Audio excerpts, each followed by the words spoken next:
action! You are about to enter a randomness video.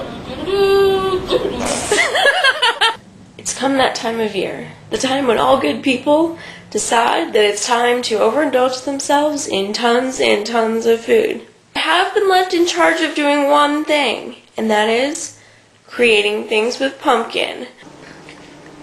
I always add in twice the amount of the spice that the recipe calls for, because all it does is add a little bit of flavor. It won't really affect the consistency of your recipe, and it tastes really good when you add a little bit more flavor to it.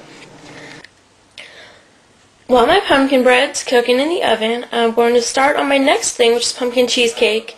So hopefully as soon as the pumpkin bread's done, I can just throw the cheesecake right in the oven.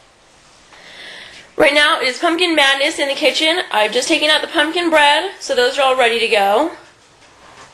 Over here in the stove, I just put in my pumpkin cheesecake. And finally, last but not least, right here I have some pumpkin fudge, which is boiling on the stove. Not quite sure how this is going to turn out. This is a new recipe, so hopefully it ends up working out for me. My fudge made it to the softball stage, and so now I am working on my pumpkin pie while I let that cool. And I've already run out of clean, huge bowls, so I've watched this one and I'm using it again. One of my tips is that if you are going to make this much stuff all at once, that you do your dishes so that you don't have a big pile up in the sink like I'm starting to have right now.